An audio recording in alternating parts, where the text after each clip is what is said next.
Maelekezo ninayotaka kuyatoa hapa ni kwamba ujenzi wa nyumba za makazi haupaswi kuwa ni jukumu la Wizara ya Afya.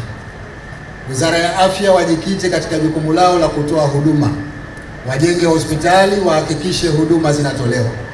Kuanzia sasa, ujenzi wa nyumba za wafanyakazi zifanywe na shirika la nyumba. Maelekezo haya nimeshayatoa kwa shirika. Ni matumaini yangu wizara mnanisikia. Kutoka sasa waonyesheni maeneo yenu tu, ujenzi utafanywa na shirika la nyumba na utafanywa kwa ufanisi na kwa haraka.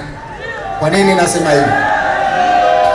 Nasema hivyo kwa sababu shirika la nyumba ndio wenye kazi ya kuhangaikia masuala ya makazi kwa wananchi na wafanyakazi wa serikali. Wana uwezo mkubwa wa kusimamia, wana uwezo mkubwa wa kufanya kwa haraka. Ujenzi wa jengo hili umechukua miezi 20. Jengo hili halipaswi kuchukua miezi 20. Jengo kama hili linajengwa kwa miezi 6 tu. Lakini vile vile gharama za ujenzi huu ni kubwa.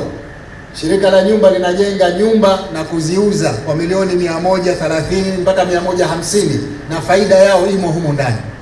Kwa hivyo ninaona ufanisi mkubwa zaidi uko kwa shirika la nyumba. Kuanzia sasa Wizara ya Afya nyinyi mjikite katika ujenzi wa hospitali, sio nyumba za wafanyakazi.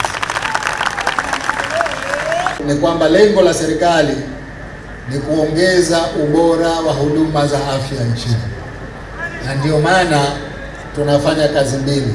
Moja ni ujenzi wa vituo vya kutolea huduma ya afya, lakini pili ni ujenzi wa makazi ya wafanyakazi wa afya ili wawe karibu na sehemu wanazotoa huduma. Hivi sasa tunavyozungumza, tuna ujenzi wa vituo vya afya katika ngazi za chini nchi nzima, Unguja na Pemba.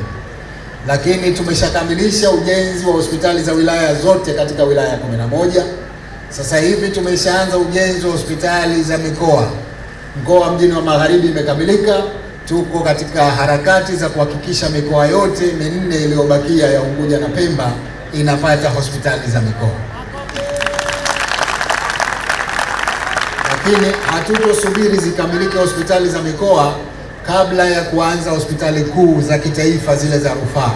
Tutakuwa tuna hospitali 3 kubwa. Mnazi Moja inafanyiwa ukarabati mkubwa na ujenzi. Maana tukisema ukarabati inaonekana kama vile tunarekebisha. Hapana, ni ujenzi mpya wa hospitali ya Mnazi Moja ambayo itakuwa ya kisasa kabisa. Lakini vile vile tunajenga hospitali kubwa ya kitaifa eneo la Binguni. Hiyo itakuwa ni ya kufundishia, teaching hospital.